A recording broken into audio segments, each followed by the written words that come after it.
اللہ کے نبی کے سامنے حضرت انس رضی اللہ تعالیٰ عنہ نے دودھ میں پانی ملا کے دیا، حضور نے پیا۔ یعنی دودھ میں پانی ملا کے پیا جا سکتا ہے،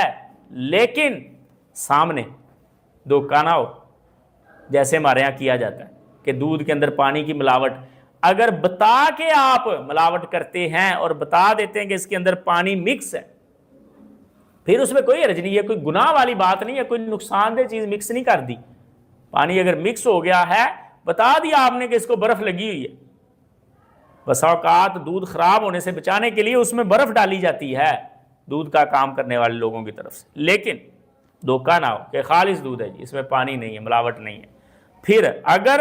ملاوٹ آپ نے کر دی اور پیسے آپ نے لیے دودھ کے یا بتایا نہ، پھر یہ عیب ہے۔ اور اب بات صرف پانی کی ملاوٹ تک نہیں رہ گئی، اب بات بہت آگے جا چکی ہے پانی کی ملاوٹ سے۔ پانی کی ملاوٹ والے دودھ کو تو لوگ دونوں ہاتھوں سے لیتے ہیں کہ بسم اللہ یہ دو ہمیں، کہ صرف جس میں دودھ اور پانی ہو اور تیسری کوئی چیز نہ ہو اور کوئی کیمیکل نہ ہو دودھ کو گاڑھا کرنے کے لیے، یا کسی اور لوہے کی مشین سے نکالا گیا دودھ نہ ہو۔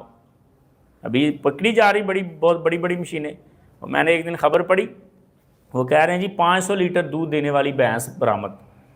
میں نے کہا 500 لیٹر؟ آج تک تو مقابلہ سنا تھا کہ جس نے 50 لیٹر دے دیا، 20 لیٹر دے دیا، بڑا دودھ ہے۔ وہ بعد میں جب وہ ویڈیو دیکھی تھامنیل اس کے اوپر یہ تھا، میں نے کہا کوئی شاید کوئی عجوبہ ہو گیا، تو اس میں وہ مشین نکلی جس کے اندر وہ کیمیکل ڈال کے دودھ بنا کے بیچ رہے تھے لاہور کے اندر،